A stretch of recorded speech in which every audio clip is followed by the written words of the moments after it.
rabbil alamin arrahmanir rahim maliki yaumiddin iyyaka na'budu wa iyyaka nasta'in siratal ladzina an'amta 'alaihim ghairil maghdubi 'alaihim waladdallin.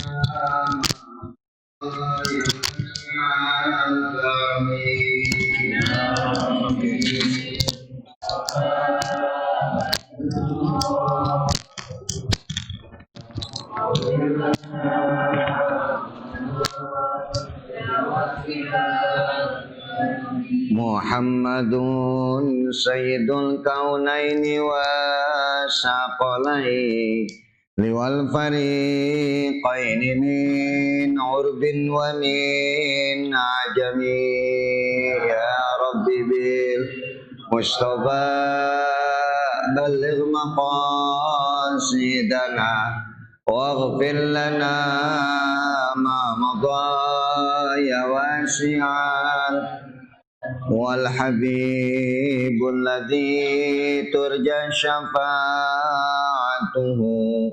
likulli haulin minal ahwali muqtahimi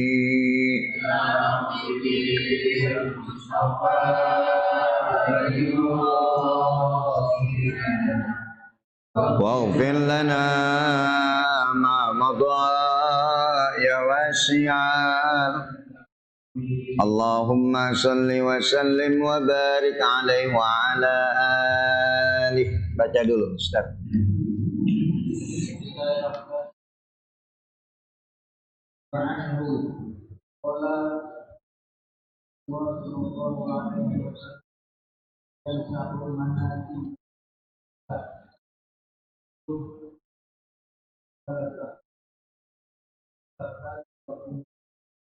Biyadikum terus Tuhan alladzina yalunakum. Iya. Jadi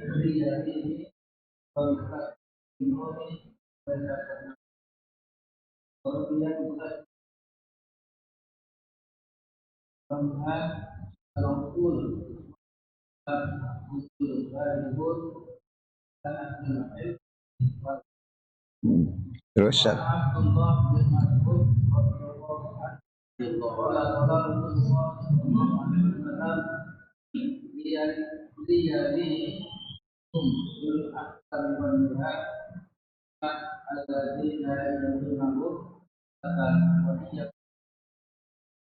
wahai syatir aswa.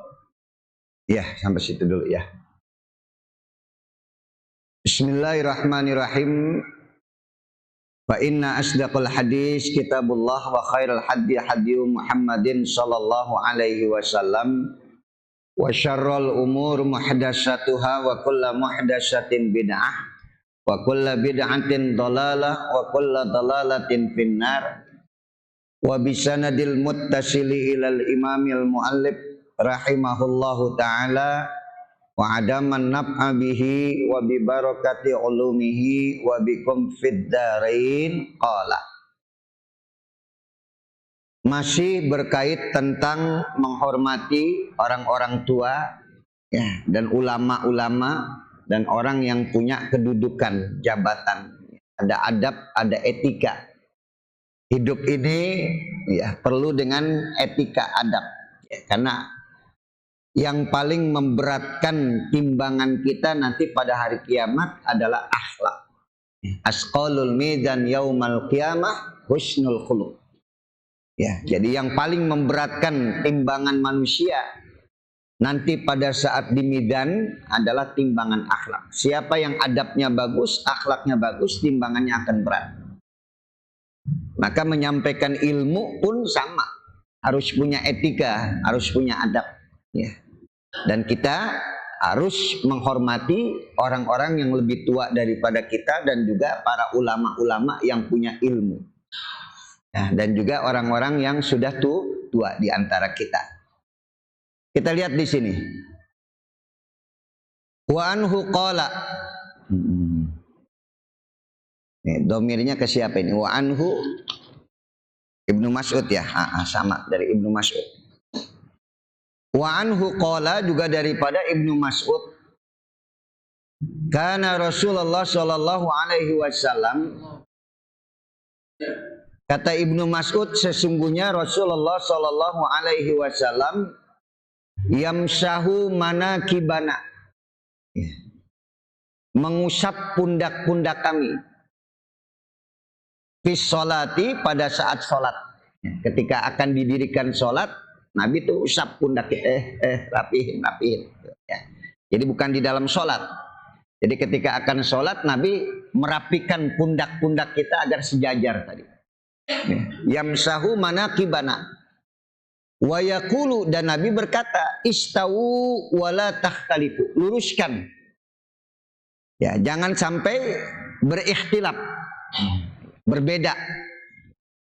Jadi satu barisan tuh mesti sama, nggak boleh ada yang lebih maju, nggak boleh ada yang lebih mundur.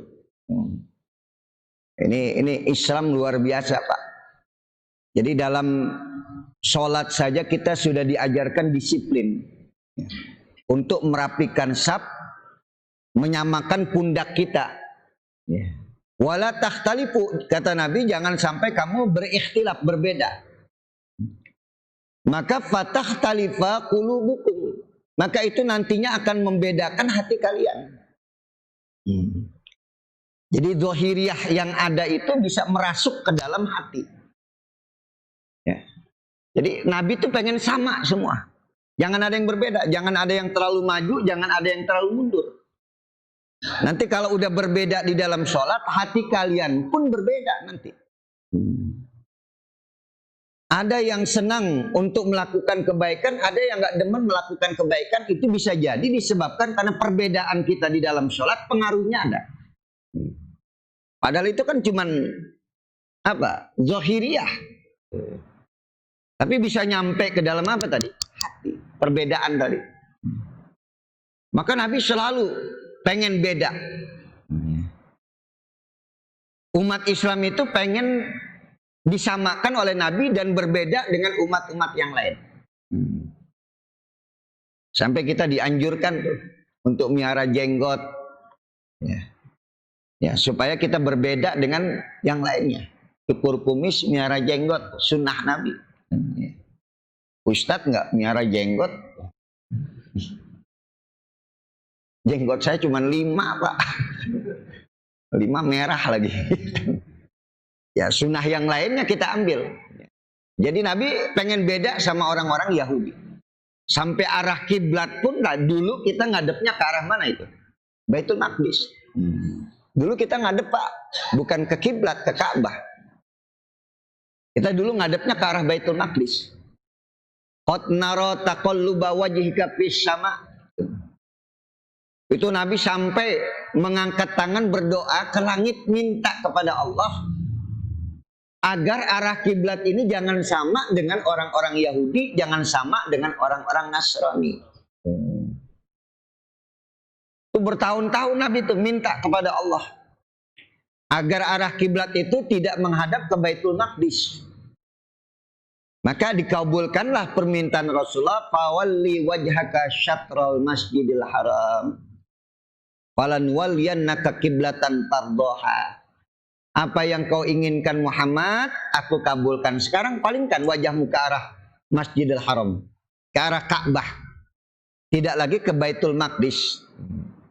Makanya masjid itu disebut dengan masjid Qiblatain. Jadi kalau Bapak ke Madinah, itu ada masjid 2 kiblat. Karena satu kisah menceritakan, satu riwayat menceritakan pada saat sedang sholat zuhur, 2 rakaat Nabi masih menghadap ke arah Baitul Maqdis, yang 2 rakaat berbeda, menghadap ke arah kiblat. Makanya masjidnya disebut dengan masjid Qiblatain. Itu masjid 2 kiblat. Nah, ini yang Nabi inginkan, berbeda. Coba dah, Bapak, perilaku-perilaku orang-orang di luar Islam kita ikutin, kita akan terbawa. Padahal cuma perilaku doang. Hati kita bisa sama. Jadi jangan dianggap sepele ini. Jangan dianggap sepele kalau soal merapikan saf itu, yang kayak begitu-gitu, pakai dipelajari, pakai ini penting bener sih. Kamu ngikutin gaya-gaya orang di luar Islam, karaktermu akan terbentuk dengan perilaku itu. Berpakaianlah dengan islami, dengan cara yang islami. Tutup aurat. Yang penting hati Ustadz, hati bakal terbentuk dengan perilaku. Ya, paham nggak ini? Ya kan? Kadang-kadang kan kita cuma ngelihat, tibang pakaian aja ya. Ini Nabi yang bilang, fatahlifa qulubukum. Maka kalau kamu sudah tidak merapikan shaf, maka hatimu pun akan tidak rapi, akan berbeda tadi. Fatahlifa qulubukum. Liyalini minkum ulul ahlam wan nuha. Maka nanti di belakang aku siapa? Yang pertama adalah ulul ahlam. Apa itu ulul ahlam? Humul balighun, orang-orang tua. Ya. Jadi di belakang Nabi itu ya orang-orang tua dulu. Baru kemudian setelah itu adalah ulul ahlam, yaitu orang-orang pandai. Di situ ulul ahlam al-uqul, orang yang berakal. Ya. Jadi orang-orang pandai dan orang-orang tua itu di belakang Rasulullah Sallallahu Alaihi Wasallam. Ini dipakai Pak sama orang tua kita dulu. Sekarang ini adab ini udah nggak ada. Dulu saya ingat di Masjid As-Su'ada, itu shop paling depan nggak ada yang berani nempatin itu, kecuali orang yang sudah pergi haji. Tuh peci hajinya tuh model-model anak-anak muda sekarang tuh kayak itu tuh peci hajinya, kayak batok begitu. Ya. Cuma bedanya apa? Kalau sekarang udah kaku, kalau dulu belum kaku, makanya dikakuin dari hari Kamis. Dikasih tajinan tuh. Apa sih kalau tajinan itu? Ya. Ditajin sampai keras. Itu biar kaku tuh ada tempatnya. Itu shop yang pertama nggak bakal ditempatin. Kecuali orang-orang yang sudah berangkat ibadah gitu. Di belakang imam itu betul-betul an-nuha wa ulul ahlam. Jadi di belakang imam itu harus adalah orang tua dan orang-orang yang berilmu. Kenapa? Kenapa? Kalau imamnya salah, yang gantiin gampang. Ya. Jadi kalau imamnya bacaannya salah atau imamnya maaf, ya kentut atau apa, ya jadi imam kalau udah salah kan mesti mundur. Paham nggak ente? Ya, ya kalau nggak sanggup ya mundur tadi. Kenapa nggak sanggup meneruskan sholat? Batal wudunya, maka ganti sama yang di belakang. Itu pentingnya tadi. An-nuha wa ulul ahlam. Jadi di belakang imam itu adalah orang-orang tua dan kemudian orang-orang yang berakal, orang-orang pintar. Supaya kalau imam salah, nanti yang menggantikan adalah yang di belakangnya. Ngerti udah di sini nih. Ya, ini dipraktekkan nanti. Ya. Pada saat sholat isya dipraktekkan. Yang kira-kira anak muda jangan nyelonong aja ke depan. Anak muda mesti tahu diri di belakang. Ya. Kadang-kadang aki-aki disuruh ke depan maunya di pojok aja susah. Ini aki-aki namanya nggak sadar kalau dia udah aki-aki ya kan. Kalau sadar aki-aki berarti dia mesti di belakang apa tadi? Imam dan juga orang-orang yang berilmu. Ya kita lanjut di sini.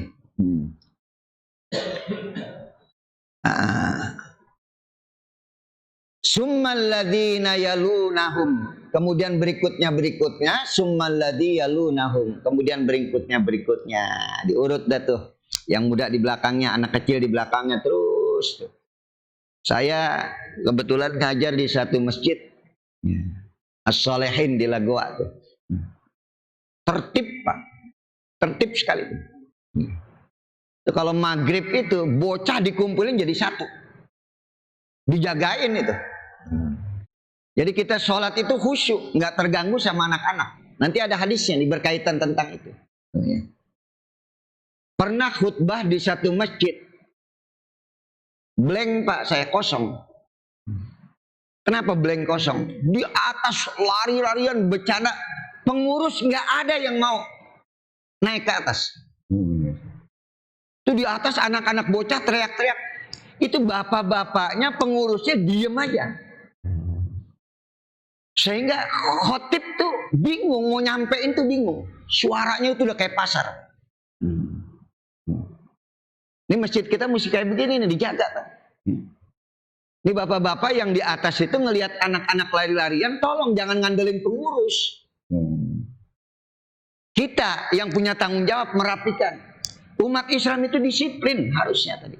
Ya. Jangan dibiarkan. Makanya kadang-kadang kalau giliran khotib di situ, kalau masih bisa dibadalin, saya minta dibadalin. Nggak sanggup saya. Karena ketika kita bicara, kita ngomong, orang teriak-teriak, hilang semua di sini, Pak. Konsentrasi nggak ada. Ya, jadi ini mesti dipelihara ketertiban. Ya. Ini alhamdulillah anak-anak muda sekarang udah tertib, ya udah ikut ngaji. Ya, nanti tolong masjid ini juga dibantu, karena kalian yang nanti bakal ngisi masjid ini. Jangan yang mudanya pada bercanda, bocahnya ikut-ikutan. Yang mudanya tolong rapihin anak-anak kita sholat. Ya. Jaga, jangan pada ribut, jangan pada lari-larian. Kalau dulu saya di pesantren, itu kita begini aja Pak. Itu 5:30 itu udah berangkat ke masjid. Qori baca Quran, kita dengerin di masjid. Selama setengah jam nunggu maghrib. Itu di emperan masjid, di atas itu, kosong sengaja. Itu buat kismul aman, keamanan. Dia bawa sejadah digulung Pak gitu. Bolak-balik aja tuh kismul aman. Ngelihat ada santri begini aja, ngobrol begini, nggak ada suaranya, diparanin, dipukul dari belakang pakai sejadah. Malunya kita orang nengok semua ke kita. Makanya istilahnya ada jarum jatuh aja kedengeran, saking sepinya, luar biasa tertibnya. Ini sekarang 2.000, 3.000 orang Pak. Dulu zaman saya 1.500 orang di masjid, nggak ada suaranya sama sekali. Disiplin diajarkan betul-betul. Ya, kalau dari kecil, dari muda kita nggak disiplin, udah tua sama. Karena disiplin itu penting. Saya ingat dulu, ya, ketika masih bekerja Pak, itu salah satu, ya direktur saya itu yang punya perusahaan itu adalah Direktur Perum Pelabuhan 2. Ya, Bapak Haji Sabirin, ya, Sabirin Saiman. Beliau dulu jadi Direktur Perum Pelabuhan 2, ya. Kakaknya dari Bang Sabri Saiman. Ya. Itu dia cuma nasihatin saya satu. Kalau ente pengen sukses kerja, 2 kuncinya. Apa Pak kuncinya? Jujur, disiplin. Jujur, disiplin. Banyak orang jujur tapi nggak disiplin. Ada orang disiplin tapi nggak jujur.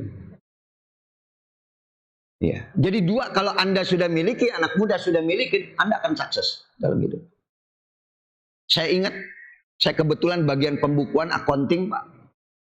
Itu kalau lagi tutup buku, pulang tuh bisa akhir bulan itu, ya. Itu pulang itu bisa sampai jam 1 malam, sampai rumah bisa sampai jam 2. Tapi jam 7 saya udah di kantor lagi. Jaga disiplin tadi.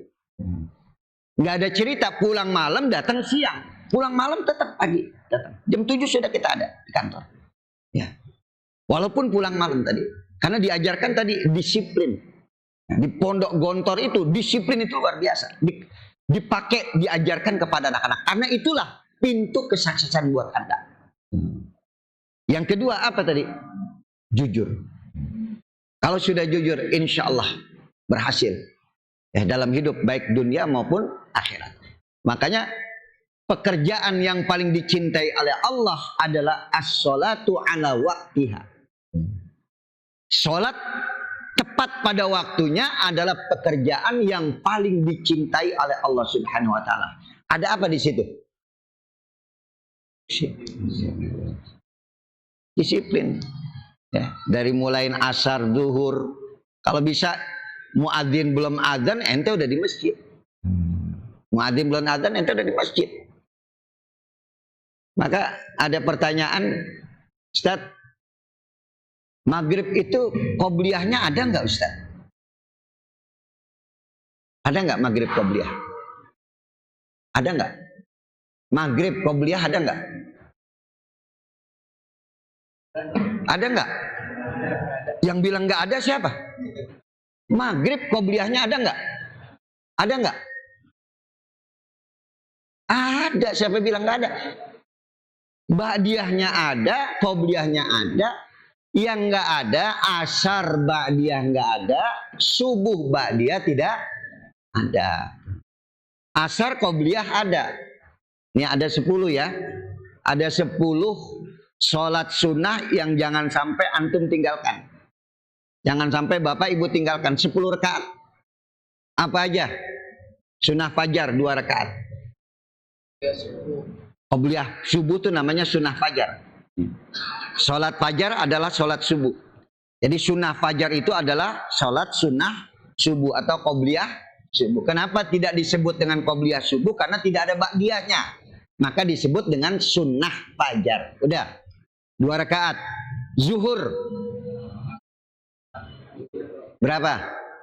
4. Qobliyah mu'akkad nih. Ya ada yang mu'akkad, ada yang ghairu mu'akkad. Udah berapa tuh? Udah berapa bu? Subuh 2, zuhur 4. Kemudian zuhur tadi udah, qobliyah, ba'diyah kerjakan. Udah 6 kan? Asar ada qobliyah tapi tidak mu'akkad. Udah. Kemudian apa lagi? Maghrib ada qobliyah, ada ba'diyah. Yang mu'akkadnya ba'diyahnya. Udah berapa? 8. Isya ba'diyah. Tapi qobliyahnya ada nggak? Sekarang saya mau tanya, maghrib ada nggak qobliyah tadi? Ada. Tapi di situ ada bahasa Rasulullah mengatakan, kalau antum bapak ibu pengen mengerjakan qobliyah maghrib, liman sya'a, siapa yang mampu. Artinya siapa yang mampu, sebelum azan antum bapak ibu sudah ada di masjid. Kenapa? Karena maghrib waktunya pendek. Jadi begitu selesai Allahu Akbar, la ilaha illallah, cepat kerjakan qobliyah. Ini udah datang nggak disiplin, datang telat maghrib, pakai qobliyah. Lah, muazin kagak komat-komat pak, nungguin. Iya, udah belakangan pakai qobliyah. Makanya sekarang udah ada apa itu? Timer tuh. Mau dikasih waktu untuk mengerjakan qobliyah berapa menit. Sebetulnya kalau disiplin, antum disiplin nggak pakai timer, udah tahu. Ya, ini mengerjakan qobliyah maghrib belum adzan, antum sudah di masjid. Begitu selesai adzan, kerjakan sholat sunnah supaya cepat segera muadzin qomat. Jangan sampai begitu muadzin mau qomat di belakang dia salat. Mau qomat lagi salat, datang qobliyah lagi. Segera disiplin. Udah paham nih? Ya. Ente kalah sama orang-orang kafir. Tuh kalau mau ngelihat ya banyak orang-orang yang di luar Islam pak, yang mungkin agamanya bukan agama Islam. Itu kalau dagang di Senen itu dagang kue, jam 2 udah ada dia di situ. Hah? Jam 2 udah ada di tempat. Begitu selesai subuh, dia udah siap. Orang belanja, orang apa dia udah siap. Ini datang jam 7, orang udah pada pulang dari pasar. Ente. Jadi disiplin dalam Islam itu dimulai dari mana? Dari sholat ente tadi, gitu ya. Istawu, ayo rapatkan sopnya, rapikan sopnya, dan kemudian jangan sampai berselisih, berikhtilaf, berbeda. Karena perbedaan itu akan membuat hati kita pun menjadi apa tadi? Berbeda. Udah paham? Paham pak? Ini saya salut ini sama pelatih Sintayong. Ini kita ngomongin bola dikit dah. Pelatih Sintayong itu disiplin. Korea itu disiplin, Pak. Itu pemain nasional cuman gara-gara telat 10 menit. Oh, berhenti. Padahal dia pemain nasional, jago main bolanya, pinter. Yang harusnya jam 8 sudah ada di lapangan, ketiduran jam 8.10 baru nyampe. Langsung coret. Ini ngajarkan disiplin semuanya. Jadi kalau ini tidak dilakukan oleh umat Islam, kita selalu ada di belakang, kita selalu kalah. Kekalahan kita dalam perang Uhud karena nggak disiplin. Pasukan panah yang ada di Jabal Uhud nggak disiplin. Padahal Nabi cuma bicara mau menang mau kalah jangan turun dari gunung, pantau pergerakan musuh. Pasukan panah 50 orang tuh di Jabal Uhud udah siap-siap. Strategi Nabi sudah benar, Pak, nggak salah. Tapi kenapa kalah? Karena pasukan panah nggak disiplin. Begitu ngelihat umat Islam hampir meraih kemenangan, musuh sudah meninggalkan hartanya, kekayaannya yang jadi ghanimah. Oh, pada berebut ghanimah. Di bawah pada ngambil rampasan perang. Tinggal pasukan panah di atas ngeliatin ke bawah. Waduh, nggak kebagian gua ini ya. Ini pada dapat ini, pada dapat itu. Pas mau turun, sahabatnya bilang, pesan Nabi jangan turun, kondisi keadaan apapun. Tapi karena dunia dan tidak disiplin. Begitu mereka turun dari Jabal Uhud, Khalid bin Walid dengan pasukan kudanya, belum Islam waktu itu, ngelihat pasukan panah di Jabal Uhud udah nggak ada, maka dengan pasukan kudanya dia putar balik gunung tadi. Umat Islam ada di tengah-tengah, Pak. Ya, udah hampir menang. Tiba-tiba muncul pasukan musuh Khalid bin Walid itu dengan pasukan kudanya dari belakang di tengah-tengah sampai gigi Rasulullah tanggal. Kekalahan yang tragis yang dialami oleh umat Islam karena ketidakdisiplinan tadi. Kenapa Anies menerapkan lagi PSBB? Ya. Senin kita PSBB lagi, Pak, ketat sekarang. Karena mungkin kita nggak disiplin. Bisa jadi tadi. Ya. Tetap jaga jarak, tetap kita jaga kesehatan kita. Ini kan tadi Pak Haji nanya, gimana Ustadz gini-gini. Yang saya tahu, masjid-masjid kampung diperbolehkan. Ya kan? Kecuali masjid-masjid raya. Ya. Ini kan yang dikhawatirkan ASN, pegawai negeri.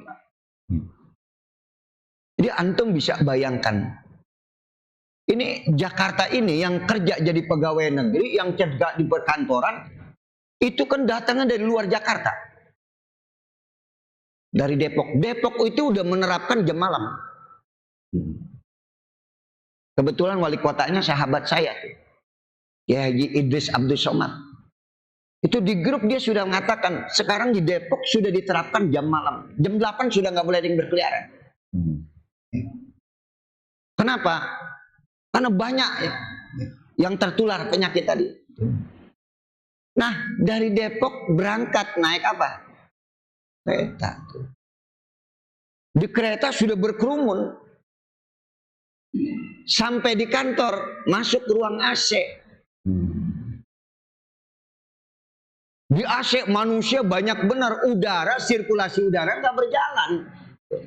Masuk virus sedikit, kena. Makanya kita mesti buka terus. Kenapa di awal tadi masjid mesti dibuka ruangan? Ya. Dan ente juga disiplin, pakai masker disiplin. Ini dari subuh pakai masker melulu, akhirnya COVID kagak mati, nggak dapat napas. Paham ente? Iya kan ada disiplin, kapan mesti pakai masker. Lah kalau saya pakai masker ngomong begini nggak napas saya. Umur udah 60, napas kurang. Ya urusan ngajar enggak, ente bawa anak ke rumah sakit kan gitu nanti. Udah paham?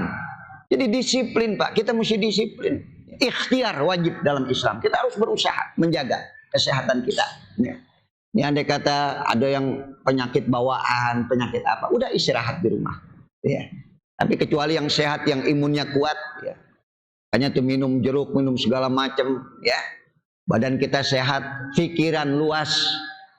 Jangan banyak pikiran. Tuh banyak pikiran menyebabkan penyakit juga. Udah jangan dipikirin. Ya.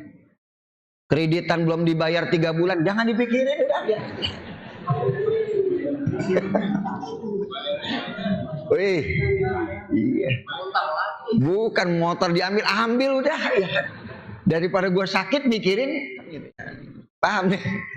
Ini kan penyakit itu disebabkan apa tadi? Bu. Nih ada ibu-ibu nih. Nih pikiran Pak.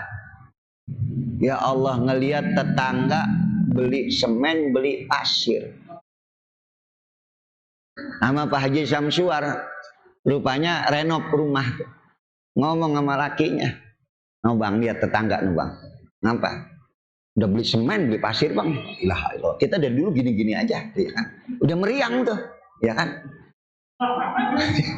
Udah meriang, badan udah meriang tuh Pak. Udah gejala COVID ini, ya kan? Gara-gara tetangga beli apa tadi? Udah paham ente? Alhamdulillah rumahnya selesai direnovasi. Alhamdulillah dia beli Pajero. Masuk rumah sakit tuh bini, ya kan? Dari meriang, hatinya gremet. Tahu gremet kayak belatung nangka gitu, ya kan? La ilaha illallah, lihat sekarang dia beli Pajero, masuk rumah sakit. Di rumah sakit dikabarin lagi sama lakinya, mah kemarin tetangga yang lu gedek, yang lu benci, rumahnya udah kelar, dia beli Pajero, masya Allah, sekarang jalan-jalan ke Singapura, mati Pak. Dari apa tadi? Dari apa tadi? Pikiran. Makanya ini RT saya pesen nih. Biar warga jangan banyak pikiran, bantuan dari gubernur sampein biar benar itu semuanya. Mana RT? Hah? Meninggal. Sakit apa? Tuh, innalillahi wa inna ilaihi raji'un. Nah, kalau RT-nya meninggal gimana urusnya? Ya Allah. Udah ada gantinya? Pasti ada wakil kan? Pak, yang kita harapkan begini, kita mesti disiplin. Tetapi tadi, semua juga disiplin. Pemerintah juga disiplin, RT disiplin, RW disiplin. Sementara rakyat nggak kerja, penghasilan nggak dapat, ya mesti dijamin kehidupannya. Makanya ada RT yang luar biasa, saya respect, angkat tangan. Ustaz, boleh nggak? Ya, ini sembako karena ada yang nggak kebagian, Ustaz. Maka kita pecah lagi supaya bisa kebagian semuanya, Ustaz. Ya. Rata semuanya. Ya ente musyawarah lagi nanti sama pengurus-pengurus. Sebisa mungkin kalau bisa semuanya kebagian. Dan mohon kepada yang mampu kalau bisa jangan nerima. Yang mampu, yang masih bisa beli beras, masih bisa beli minyak. Kalau bisa tolong, ini bagian saya, tolong dibagikan kepada yang nggak kebagian, yang nggak mampu. Paham nih? Ya. Ini kadang-kadang kita lupa, Pak, kalau kita ini sebetulnya mampu. Saya punya istri, Pak, itu pernah nanya, ketika pulang haul, ya, saya bawa beras. Dia nanya, beras apa nih ya? Haul. Kalau haul kan dibagiin beras tuh. Boleh dimakan. Tanya aja sama hatimu. Boleh dong ngomong sama istri hatimu kan boleh. Tanya hatimu. Pantas nggak makan beras ini? Tanya hati, pantas nggak? Kan kita punya bang. Nah kalau kita punya bagi tetangga. Bagi tetangga yang nggak mampu. Ya. Karena itu diberikan untuk orang-orang miskin.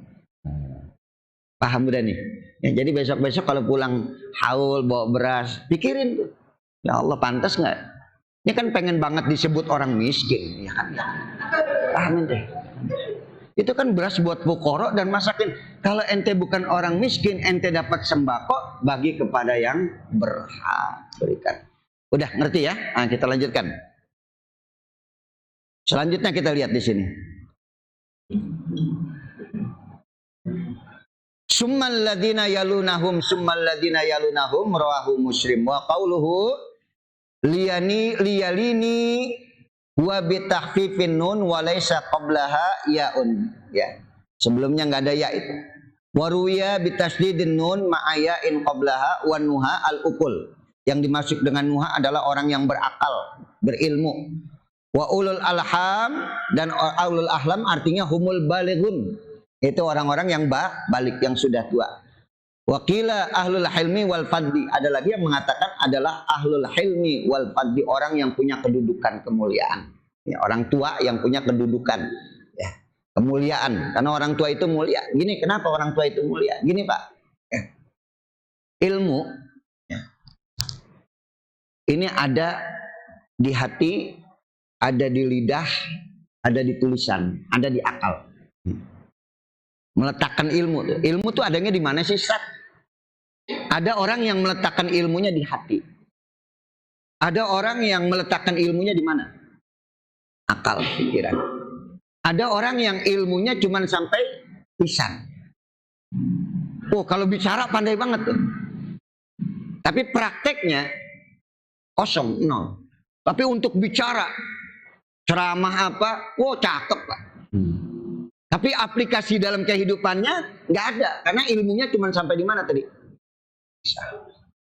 Ada lagi ilmunya cuma sampai di tulisan. Demen banget nge-share. Ya. Paham? Wih. Paham? Tuh di WA, cakep banget nasihatnya Pak, ya kan? Sampai nenek-nenek bisa nge-share sekarang, ya kan? Oh, nasihatnya bahasanya indah bener tuh. Boleh ngambil kan dari orang lain. Jadi cuma tulisan aja tuh. Padahal dia belum baca, dia belum praktekkan, dia belum amalkan. Tapi bukan nggak boleh, silakan aja. Tapi tadi yang saya ingin kasih gambaran, ada orang-orang yang ilmunya cuma sampai di lisan, atau di tulisan, atau di akal pikiran.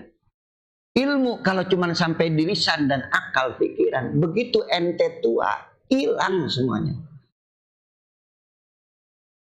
Begitu kena stroke, udah nggak bisa ngomong. Ilmu nggak bisa disampaikan. Atau ketika kita sudah senja, udah tua, udah rapuh, cara berpikir kita udah nggak bisa. Seperti dulu waktu kita muda dan berilmu, lambat laun tuh ilmu hilang.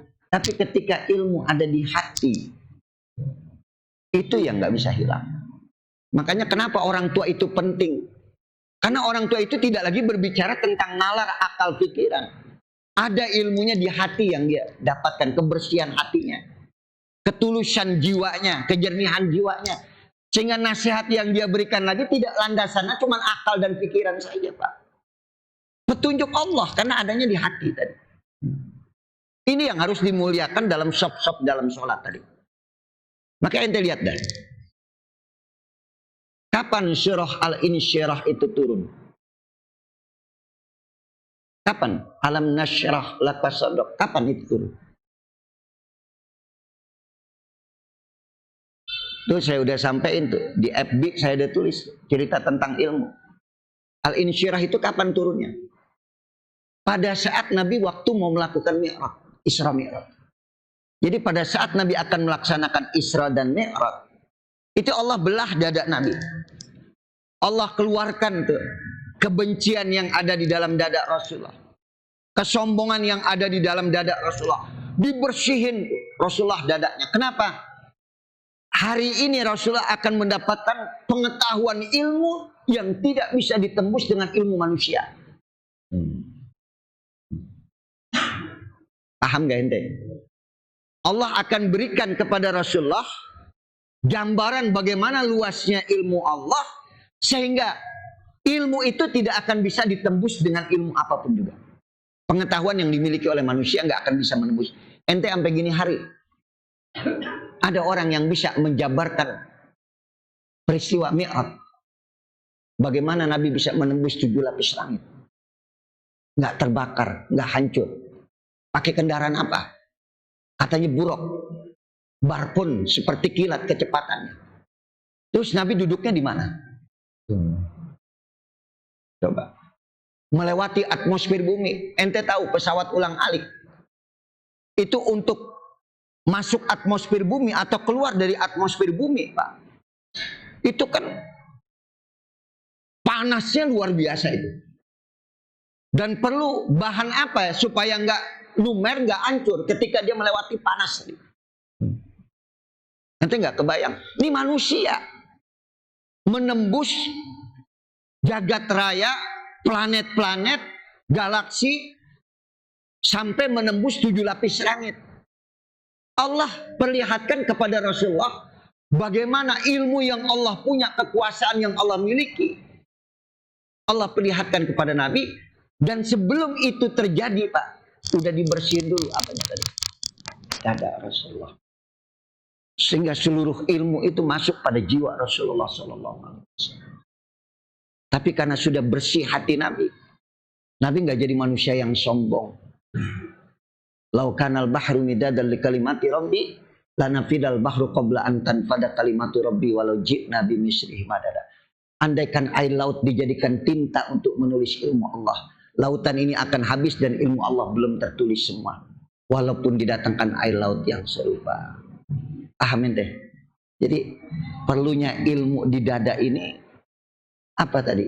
Supaya kita nggak lupa dengan ilmu kita. Makanya nggak boleh ada kesombongan, nggak boleh ada kebencian, tidak boleh ada ujub. Semuanya dibersihkan di dalam jiwa kita, hati kita. Insya Allah ya, mudah-mudahan satu saja hadis ini kita baca.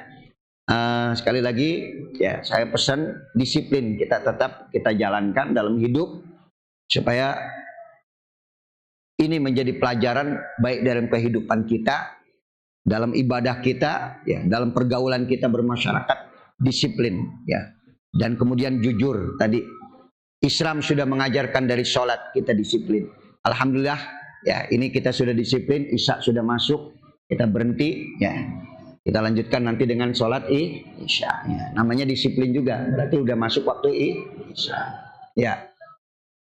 Jadi antara menangani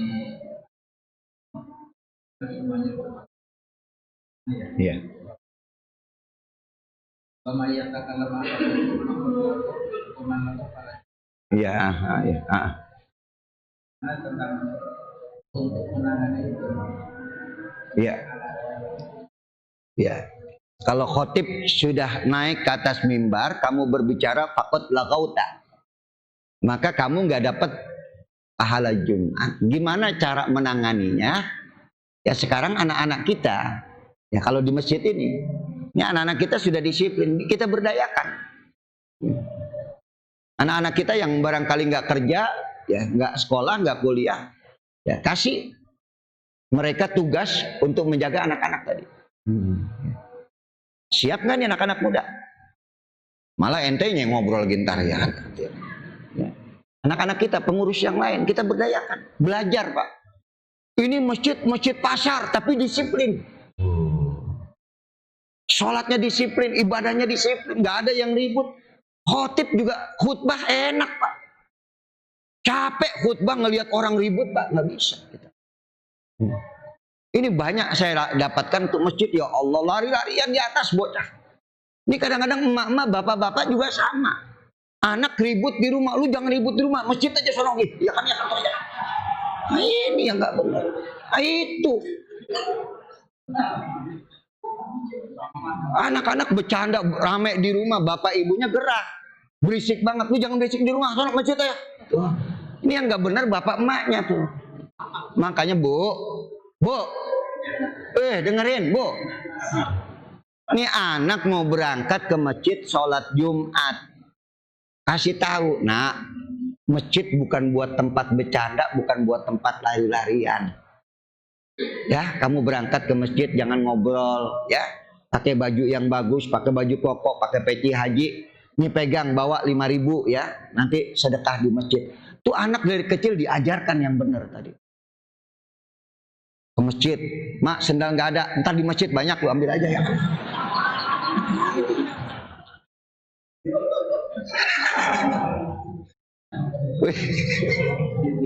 Masya Allah. Udah paham udah, weh.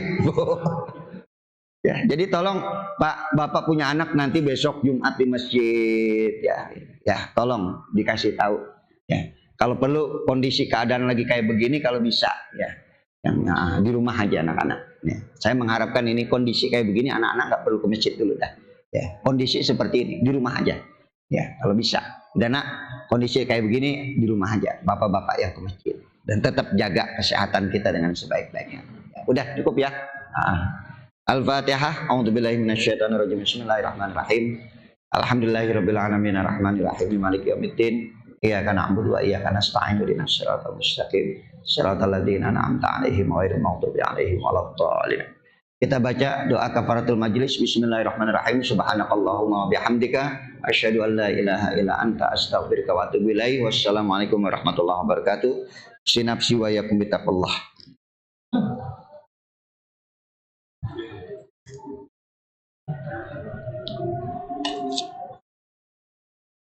Ya.